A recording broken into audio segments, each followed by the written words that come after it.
Prefix सम और hashing दोनों ही बहुत ज्यादा इंपॉर्टेंट टॉपिक है प्री कंप्यूटेशन के टॉपिक के अंदर। एंड उन दोनों के कॉम्बिनेशन से होने वाला एक क्वेश्चन आज हम डिस्कस करने वाले हैं इस वीडियो में। एंड मुझे लगता है कि ये क्वेश्चन बिगिनर्स के लिए बहुत ही इंपॉर्टेंट और एक हार्ड क्वेश्चन है उनके लिए सॉल्व करने के लिए। हेलो दोस्तों, मेरा नाम है लवन, स्वागत है आपका कॉम्पिटिटिव प्रोग्रामिंग कोर्स के एपिसोड 16 में। एंड आज की वीडियो में आगे बढ़ने से पहले मैं चाहूंगा कि आप सारे जो प्री कंप्यूटेशन की अभी तक प्लेलिस्ट है जिसमें 3-4 वीडियोस हैं वो सारी देख लो, क्योंकि आज का क्वेश्चन सॉल्व करने से पहले तुम्हें वो सारे कॉन्सेप्ट्स आने चाहिए जो हम अभी तक पढ़ चुके हैं। प्लेलिस्ट का लिंक मैं यहाँ पे आई बटन में छोड़ दूंगा। तो अभी क्वेश्चन देखते हैं। तो ये जो क्वेश्चन है मैंने अपने कॉलेज में सेट किया था अपने जूनियर्स के एक कॉन्टेस्ट के लिए, एंड ये मेरा ही सेट किया गया क्वेश्चन है। तो क्वेश्चन क्या बोलता है, Luffy with his crew on the way to Dressrosa where he will be fighting one of the warlords of the sea Doflamingo. But now he is getting bored and wants to do fun activity. He is very much obsessed with the palindromes. Given a string S of the lowercase English alphabet of length n and two integers L and R, he wants to know whether all the letters of the substring from index L to R can be rearranged to form a palindrome or not. He wants to know this for Q values of L and R and needs your help to finding the answer. Palindrome is a string of characters which when reversed reads the same as the original string. तो इसके constraints देख लेते हैं। हमें T test cases दिए गए हैं जो 10 है, फिर एन और क्यू जो है मतलब लेंथ ऑफ स्ट्रिंग और नंबर ऑफ क्वेरीज वो 10 to the power 5 के आसपास की है, एंड एल और आर एन से छोटा है ऑब्वियसली। एंड जो स्ट्रिंग के कैरेक्टर्स हैं वो ए टू जेड में लाई करते हैं, मतलब स्मॉल केस लेटर्स है सारे के सारे। अब क्वेश्चन में बोल क्या रहा है ना कि एक स्ट्रिंग दी गई है हमें। अब हमें करना क्या है, अब काफी सारी क्वेरीज दी गई है एंड हर एक क्वेरी में 2 इंटीजर्स दिए गए हैं एल और आर। तो वो हमें बोल रहा है कि एल से लेके आर तक की जो स्ट्रिंग है ना, उतना जो स्ट्रिंग का पार्ट है उसमें जो लेटर्स हैं उसको रीअरेंज करके हम पैलिंड्रोम बना सकते हैं कि नहीं। अगर बना सकते हैं तो हमें यस प्रिंट करना है, एंड अगर नहीं बना सकते तो हमें नो प्रिंट करना है। ठीक है, तो पैलिंड्रोम तो तुम लोगों को पता ही होना चाहिए कि वो स्ट्रिंग होती है जो अगर हम सीधी भी रीड करें और उल्टी भी रीड करें सेम ही रीड होती है हमेशा। तो इस क्वेश्चन का ना लॉजिक देखते हैं कि हम कैसे कर सकते हैं। तो इस क्वेश्चन को ना हम एक एग्जांपल से समझते हैं पहले कि हमें इस क्वेश्चन में करना क्या है। तो लेट्स सपोज हमें ना एक स्ट्रिंग दी गई है A B C C D E, ये एक स्ट्रिंग दी गई है। अब सबसे पहली क्वेरी मान लेते हैं 1 2 दी गई है, मतलब 1 से लेके 2 तक जो स्ट्रिंग है उनको रीअरेंज करके हम पैलिंड्रोम बना सकते हैं कि नहीं बना सकते। तो ए 1 2 में क्या आ गया, ए और बी आ गया। अब इसको रीअरेंज करके हम पैलिंड्रोम तो नहीं बना सकते ना ए और बी को, तो इसका आंसर हो गया नो। लेट से अगली क्वेरी हमें दी गई है 3 से लेके 4 तक। अब 3 4 में क्या आ गया, सी सी आ गया है ना। अब सी सी तो ऑलरेडी पैलिंड्रोम है ना, तो ये पैलिंड्रोम स्ट्रिंग है ये वाली, इसको फॉर्म करके हम सी सी बना सकते हैं। तो इसका आंसर यस आ जाएगा। अब लेट से नेक्स्ट हमारे पास आया यहाँ पे 3 से लेके 5 तक। तो 3 से 5 तक क्या कौन से हमारे लेटर्स आ गए, सी सी और डी है ना। अब सी सी डी को रीअरेंज करके हम सी डी सी बना सकते हैं, पॉसिबल है ना सी डी सी बनाना सी सी डी से। तो रीअरेंज करके एक पैलिंड्रोम स्ट्रिंग बन सकती है, तो इसका आंसर यस होगा। एंड अगर लेट से हमें कोई भी ऐसी क्वेरी आई लेट से 4 से 4, तो ये तो खाली कौन सा लेटर हो गया, 4 से 4 हो गया हमारा, खाली सी लेटर हो गया। एंड अकेला लेटर तो हमेशा पैलिंड्रोम ही होता है, क्योंकि वो सी को ऐसे रीड करोगे ऐसे रीड करोगे वो सी रहेगा। तो इसका भी यस आंसर हो गया। तो ये सारी चीजें हमें देखनी है कि एल टू आर में जो कैरेक्टर्स हैं उनको रीअरेंज करके हम पैलिंड्रोम स्ट्रिंग बना सकते हैं कि नहीं बना सकते, ये हमें देखना है। अब पैलिंड्रोम स्ट्रिंग हमारी कौन सी हो सकती है, तो लेट से मैं ना कोई भी पैलिंड्रोम स्ट्रिंग देखता हूं यहाँ पे। तो लेट से मेरे पास यहाँ पे पैलिंड्रोम स्ट्रिंग है A B C D C B A. अब कोई भी पैलिंड्रोम स्ट्रिंग देखोगे ना उसको हाफ में डिवाइड करते हैं हम, एंड इधर वाला पार्ट और इधर वाला पार्ट, मतलब ये वाला जो पार्ट है एंड ये वाला जो पार्ट है सेम होंगे है ना। तो मतलब जो नंबर ऑफ लेटर्स हैं वो हमेशा इवन होंगे, मतलब जितने भी इधर लेटर्स हैं उतने इधर भी तो होंगे वो वाले, क्योंकि यहाँ पे सी 2 हैं, बी भी 2 हैं, ए भी 2 हैं। तो जितने भी नंबर ऑफ लेटर्स हैं इवन होंगे। एंड यहाँ पे तुम देख रहे हो खाली जो डी लेटर है, ये वाला जो लेटर है यही ऑड है, मतलब काउंट जिसका मतलब इसका डी का काउंट ऑड है, मतलब 1 काउंट है। बाकी सारे जितने भी लेटर्स होंगे मिडल एलिमेंट को छोड़ के वो सारे के सारे इवन काउंट होगा उनका, है ना। यही होता है पैलिंड्रोम में। एंड अगर लेट से मैं कोई, ये तो मैंने ली ऑड लेंथ की पैलिंड्रोम ली, अब लेट से मैं कोई इवन लेंथ की पैलिंड्रोम ले लेता हूं। अगर मैंने ये वाली पैलिंड्रोम ले ली, अब ये इवन लेंथ की पैलिंड्रोम है, इसमें कोई भी ऑड कैरेक्टर है ही नहीं, इसमें सारे के सारे कैरेक्टर्स का जो काउंट है वो इवन है। ए का काउंट क्या है 4 है ना, बी का काउंट क्या है 2 है। तो पैलिंड्रोम स्ट्रिंग में मैक्सिमम एक ही कैरेक्टर हो सकता है जिसका ऑड काउंट हो, नहीं तो वो पैलिंड्रोम बना ही नहीं सकते तुम उसको, है ना। क्योंकि अगर किसी भी स्ट्रिंग में लेट से अगर हमारे पास यहाँ पे एक हमारे पास कैरेक्टर होता जिसका डी था, ठीक है, डी का काउंट लेट से 1 है। अब मेरे को डी को इस वाली स्ट्रिंग में फिट करना है, तो मैं क्या करूंगा, डी को सेंटर में फिट कर दूंगा। अब लेट से मेरे पास एक और है C3। अब C3 को मैं इस स्ट्रिंग में फिट नहीं कर सकता ताकि इसको पैलिंड्रोम बना दूं, क्योंकि एक सी इधर डाल दूंगा एक सी इधर डाल दूंगा कहीं भी, बट बाकी का सी कहां डालू, एक सी बच जाएगा ना, तो उसको कहीं डाल नहीं पाऊंगा, तो मैं पैलिंड्रोम बना नहीं सकता। तो मैक्सिमम एक कैरेक्टर आ सकता है जिसका काउंट ऑड हो, बाकी सारे के सारे कैरेक्टर्स का काउंट इवन होना चाहिए। या तो वो ऑड वाला करेक्टर आ भी सकता है, नहीं भी आ सकता, बट मैक्सिमम एक ही आ सकता है, तो ही वो पैलिंड्रोम स्ट्रिंग बनेगी। तो इस क्वेश्चन में हमें बेसिकली करना क्या है, हमें दी गई है एक L to R रेंज, है ना। हमें L to R रेंज में ना, इस रेंज में सारे करेक्टर्स का काउंट फाइंड करना है, ठीक है। अब जितने भी करेक्टर है उनका काउंट फाइंड करेंगे, है ना। अब उसके बाद उनमें हम देखेंगे जितने भी काउंट आए हैं उनमें से ऑड वाले काउंट कितने हैं। तो अगर ऑड वाले काउंट अगर एक से ज्यादा हुए तो वो पैलिंड्रोम हम नहीं बना सकते उसके साथ।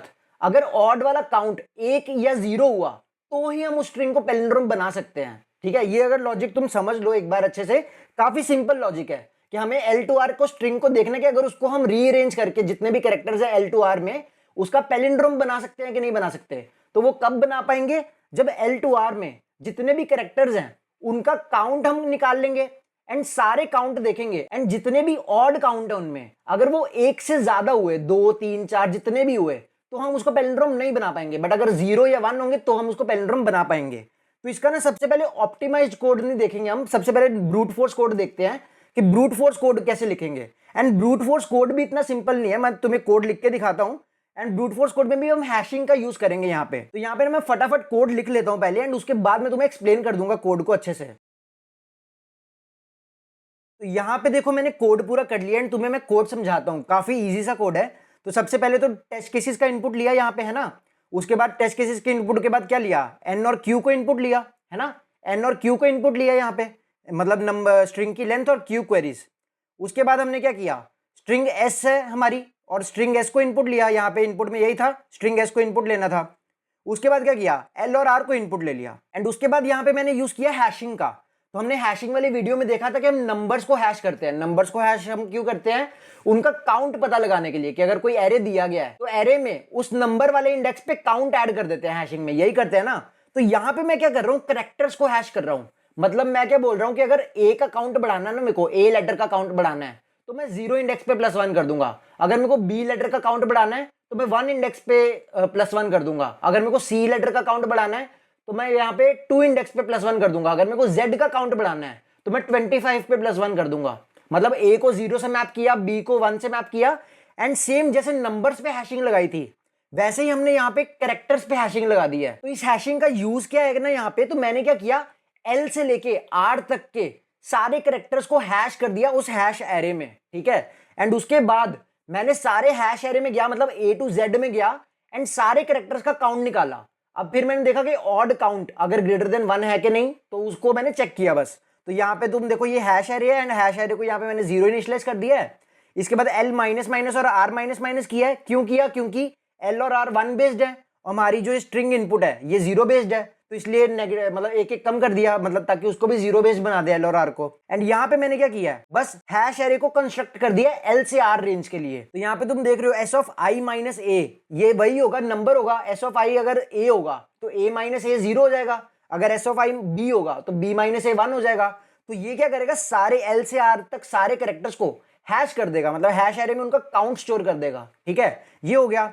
अब यहाँ पे मैंने ले लिया ऑड काउंट इंटीजर। ये इंटीजर हमें क्या बताएगा कि कितने ऐसे लेटर्स हैं जिनका काउंट ऑड है एल टू आर में, ठीक है। तो वही मैंने किया, यहाँ पे 0 से 26 का लूप चलाया एंड मैंने देख लिया कि हैश एरे में कितने काउंट्स ऑड है। तो यहाँ पे मॉड्यूलो 2 चेक करके मैंने ऑड काउंट चेक कर लिया। एंड अगर मेरा ऑड काउंट ग्रेटर देन 1 है तो मैंने नो प्रिंट कर दिया, एंड अगर मेरा ऑड काउंट 1 या 1 से छोटा है तो मैंने यस प्रिंट कर दिया। यही हमारा लॉजिक था जो हमने यहाँ पे डिस्कस किया था कि पैलिंड्रोम कैसे बन सकता है एल टू आर की रेंज से। तो इस कोड को ना हम सबमिट करके देख लेते हैं। तो यहाँ पे हमारे सैंपल टेस्ट केस पास हो गए हैं, तो यहाँ पे पूरा सबमिट कर देते हैं हम। तो तुम देख रहे हो यहाँ पे हमारे सिर्फ 2 टेस्ट केस पास हुए हैं एंड बाकी के टेस्ट केस में टाइम लिमिट एक्सीडेड एरर आ गया है। अब ये टाइम लिमिट एक्सीडेड एरर क्यों आया, इसके लिए हम टाइम कॉम्प्लेक्सिटी देखते हैं हमारे कोड की कितनी है। तो यहाँ पे अगर टाइम कॉम्प्लेक्सिटी इस कोड की हम कैलकुलेट करेंगे तो कितनी हो जाएगी, ओ ऑफ सबसे बाद टेस्ट केस का लूप चल रहा है तो यहाँ पे टी आ गया, है ना, टी इंटू अंदर क्या हो रहा है, अंदर यहाँ पे हमारा कुछ नहीं हुआ, एक स्ट्रिंग एस इनपुट ली है तो वो ओ ऑफ एन होता है ना। फिर यहाँ पे क्वेरीज का लूप है, क्वेरीज के लूप के अंदर फिर 26 का साइज का लूप है यहाँ पे, है ना। एंड 26 साइज के बाद यहाँ पे फिर एक एन साइज का लूप है ना। ये एल टू आर का मैक्सिमम लूप जो हो सकता है वो एन साइज का हो सकता है हैशिंग का जो हमने लगाया है, क्योंकि एल अगर हमेशा 1 होगा और आर हमेशा एन होगा तो उस केस में वर्स्ट केस में एन साइज का हो जाएगा। एंड फिर यहाँ पे दोबारा एक 26 साइज का लूप है। तो हम इसको अगर क्यू में कैलकुलेट करें, यहाँ पे सबसे पहले तो बाहर हो जाएगा हमारा एन ऐड इनपुट के लिए, फिर क्यू इनटू अंदर क्या होगा, क्यू के अंदर एक 26 साइज का लूप है, प्लस फिर एक एन साइज का लूप है, फिर एक 26 साइज का लूप है। तो यही हमारी कॉम्प्लेक्सिटी है ना। इसको अगर हम कंप्यूट कर लेंगे तो टी इंटू एन तो इग्नोर हो जाएगा, क्योंकि T into Q into N तो ऑलरेडी बनने वाला है। तो इसकी जो कॉम्प्लेक्सिटी है वो इतनी बन जाएगी, क्योंकि सारी छोटी वाली टर्म्स इग्नोर हो जाएंगी। तो ये हमारी कॉम्प्लेक्सिटी बन जाएगी T into Q into N. अब टी हमारा 10 है, क्यू क्या है हमारा 10⁵, एंड हमारा जो एन है वो भी 10⁵ है। तो इसकी आइट्रेशन तुम देख सकते हो 10⁻10 हो चुकी है, एंड इसलिए ये 1 सेकंड में पास नहीं हो रहा है, एंड इसीलिए उन टेस्ट केसेस में हमारे टाइम लिमिट एक्सीडेड एरर आ गया है। 1 सेकंड में पास होने के लिए हमारे आइट्रेशन 10⁷ या 10⁸ से छोटे होने चाहिए। अब इसको हम देखते हैं कि हम इसको ऑप्टिमाइज कैसे करेंगे। तो ऑप्टिमाइजेशन का इसका लॉजिक हमें देखना है। तो उसके लिए हम सबसे पहले सिंपल केस से स्टार्ट करते हैं। तो हम देखते हैं कि इसको ऑप्टिमाइज हम कैसे कर सकते हैं। तो इसको मैं तुम्हें बताता हूं कि कैसे इसको ऑप्टिमाइज कर सकते हैं। तो यहाँ पे ना एक हम स्ट्रिंग लेते हैं, लेट से ABACCDE, ये वाली स्ट्रिंग ले लेते हैं यहाँ पे। तो यहाँ पे हमने कोड में क्या किया था कि पूरा एक हैश एरे स्टोर कर लिया था, हमने बना लिया था L2R के लिए। तो इस क्वेश्चन में क्या करेंगे ना, हम हैश एरे के एक सिमिलर एक एरे बनाएंगे यहाँ पे। तो ए के लिए मैं क्या करूंगा, हर एक इंडेक्स पे ये स्टोर कर लूंगा मैं यहाँ पे ए के लिए कि उसका काउंट किस इंडेक्स पे कितना है, ठीक है। तो यहाँ पे जो 0 इंडेक्स है, यहाँ पे 0 1 2 3 4 5 और 6 है ना, ये हमारा एरे है, मतलब स्ट्रिंग के सिमिलर। तो यहाँ पे ए इंडेक्स पे इसका काउंट 1 है, ठीक है। 1 इंडेक्स पे 0 है, 2 इंडेक्स पे हमारा काउंट यहाँ पे 1 है, 3 इंडेक्स पे फिर 0 है, बाकी सारे के इंडेक्सेस पे 0 है। तो ये क्या हो गया ना, ये ए के कॉरस्पॉन्डिंग मैंने एक एरे बनाया है कि मैं बोल रहा हूँ कि हर एक इंडेक्स पे हम ए का काउंट स्टोर कर रहे हैं। तो हैशिंग जैसे एक चीज हो गई है ना। अब इसके बाद अगर लेट से हमारे पास ये एरे है, अब मैं तुम्हें बोलूँ कि L2R में मेरे को ए का काउंट चाहिए, तो कैसे निकालोगे। ये प्रॉब्लम तो हमने ऑलरेडी देख रखी है कि अगर इस एरे से मेरे को L2R का अगर ए का काउंट चाहिए, L2R रेंज में ए का कितना काउंट है, तो ये प्रॉब्लम हमने देख रखी ना। ये कैसे सॉल्व करते हैं, हमें O(1) में चाहिए। एक सिंपल तरीका तो यही है ना कि पूरे इस एरे में जाओगे और देख लोगे कितने 1 है, बट O(1) में चाहिए तो क्या करूंगा, इस एरे का मैं प्रीफिक्स सम ले लूंगा। तो इस एरे का प्रीफिक्स सम ले लेंगे यहाँ पे। तो इस एरे का प्रीफिक्स सम लेके हमारे पास यहाँ पे क्या आएगा, यहाँ पे 1 आएगा, 1 आएगा, यहाँ पे 2 आ जाएगा, ठीक है। एंड उसके बाद सारे के सारे 2 हो जाएंगे, तो ये हमारा एरे बन जाएगा। तो यही तो हो गया हमारा प्रीफिक्स सम वाला एरे। तो ये प्रीफिक्स सम वाला एरे है। अब इसमें अगर L2R में मेरे को ए का काउंट चाहिए, सिर्फ ए लेटर की बात कर रहा हूं मैं, तो मैं क्या करूंगा, यहाँ पे मैं बस बोल दूंगा कि A(R) माइनस A(L-1), तो वो मेरा ए लेटर का काउंट आ जाएगा L2R में। वैसे ही हम क्या कर सकते हैं, यहाँ पे हम हर एक लेटर के लिए ऐसा एक एरे कंस्ट्रक्ट कर लेंगे। तो बेसिकली ये ए लेटर के लिए था ना ये वाला, तो हम बी लेटर के लिए उसका पहले ये वाला कंस्ट्रक्ट करेंगे एंड फिर ये वाला कंस्ट्रक्ट करेंगे। तो बी लेटर के लिए एक बार देख लेते हैं ताकि एग्जांपल से एक बार तुम्हें समझ आ जाए। तो 0 इंडेक्स पे 0 था, 1 इंडेक्स पे 1 काउंट है, फिर 2 इंडेक्स पे 0 है, फिर 3 इंडेक्स पे 0, फिर बाकी सारे 0 है। एंड अगर इसका प्रीफिक्स एरे बनाएंगे तो यहाँ पे क्या बन जाएगा, 0 1 1 1 1 1 1।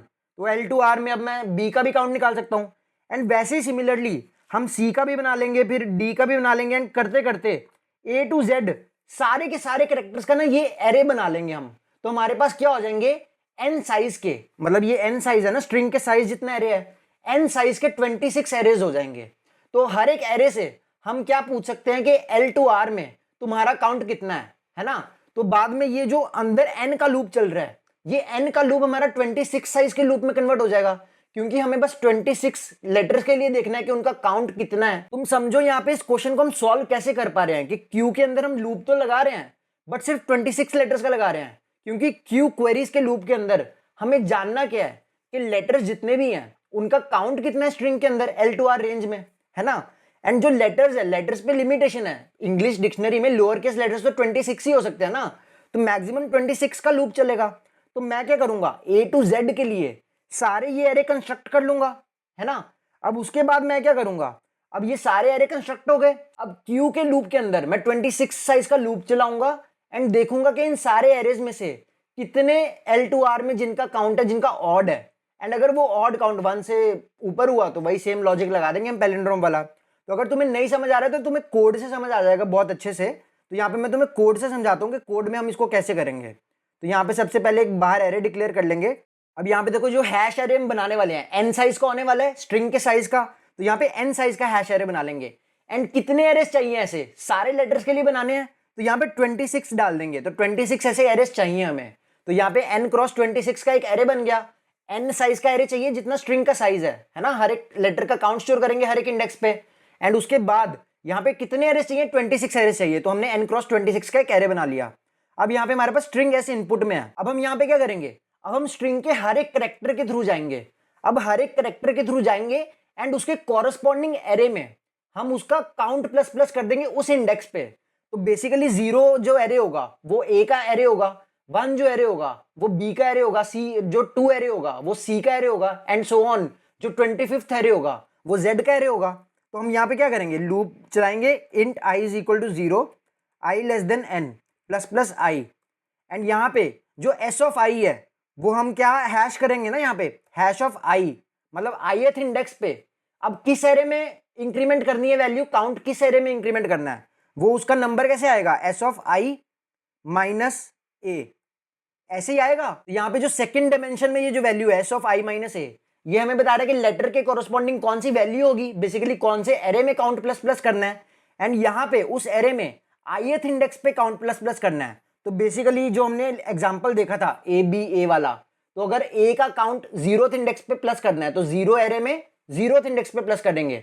अगर बी का काउंट हमें 1 इंडेक्स पे ऐड करना है तो फर्स्ट एरे में 1 इंडेक्स पे हम काउंट ऐड कर देंगे। एंड यहाँ पे एक और चीज कर लेंगे, यहाँ पे ना हम 1 बेस्ड कर लेंगे हैश एरे को कंस्ट्रक्ट, क्योंकि तुम्हें मैंने प्रीफिक्स सम वाली वीडियो में बताया था कि हैश एरे को अगर तुम 1 बेस्ड रखते हो तो काफी ईजी हो जाता है, क्योंकि 0 इंडेक्सेस का ध्यान नहीं रखना पड़ता।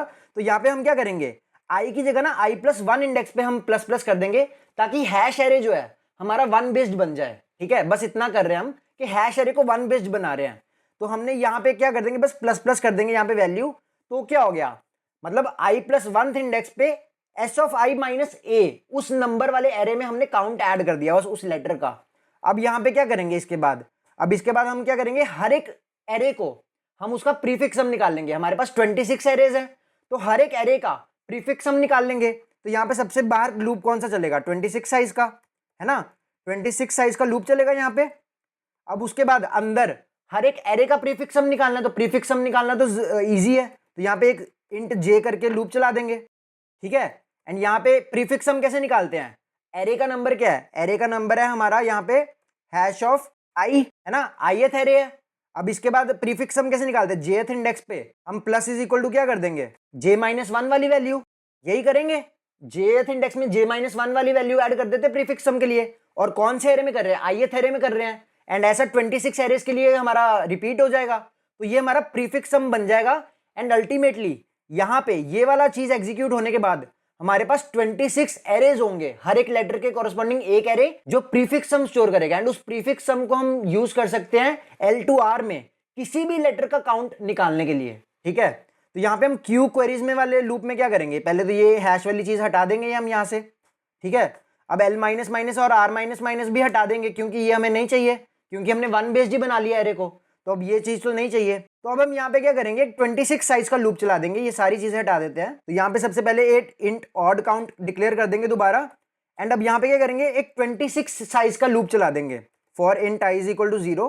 अब यहाँ पे क्या करेंगे, अब ये 26 साइज का लूप क्या है, बेसिकली हर एक कैरेक्टर के लिए लूप है, 0 a है, 1 b है, 2 c है ना। अब हर एक कैरेक्टर का काउंट निकालना है मेरे को L2R में, तो वो कैसे निकलेगा, int char count is equal to hash of, अब कौन से एरे में सर्च करेंगे, ith एरे में सर्च करेंगे, ith लेटर के लिए, ith अल्फाबेट के लिए, तो ith माइनस हैश ऑफ, यहाँ पे दोबारा ith, तो ये ith एरे में सर्च करने वाला पार्ट हो गया। अब L2R का काउंट चाहिए, तो वो कैसे मिलेगा, R से लेके माइनस कर देंगे L माइनस 1 का काउंट, ऐसे निकालते थे प्रीफिक्स सम से हम काउंट, है ना, ये प्रीफिक्स सम वाली वीडियो में हमने सीखा हुआ है। तो ith एरे में से L2R का काउंट निकाल लिया हमने उस कैरेक्टर का।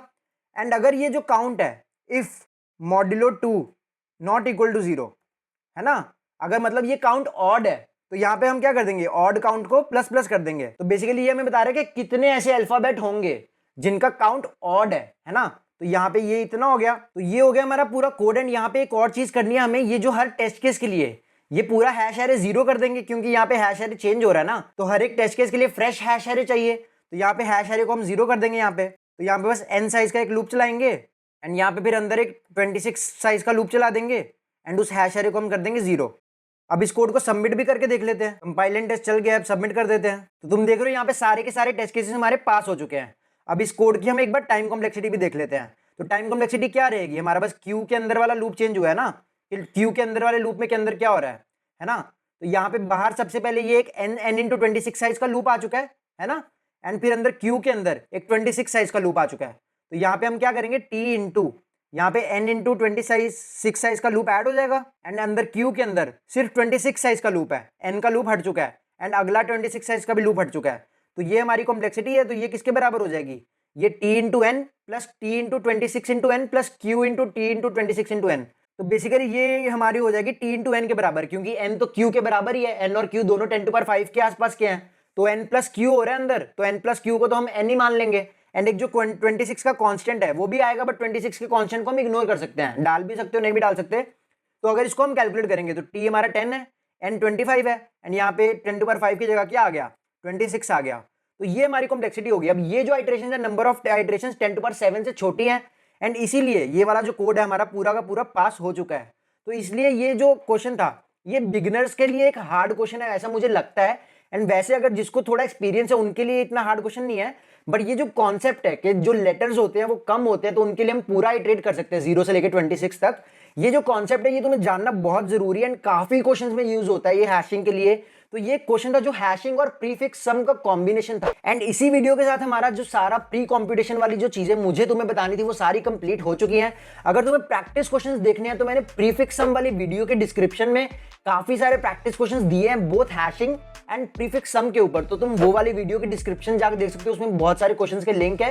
एंड मैं चाहूंगा कि तुम उन सारे क्वेश्चंस को सॉल्व करो। तो आई होप तुम सबको ये वीडियो अच्छा लगा, एंड अच्छा लगा है तो भाई लाइक जरूर कर देना, अपने दोस्तों के साथ जरूर शेयर करना। तुम्हें कोई भी डाउट है एंड अगर तुम्हें कोई चीज नहीं समझ आई तो तुम डिस्कॉर्ड में भी पूछ सकते हो, तुम मुझे नीचे कमेंट करके भी बता सकते हो।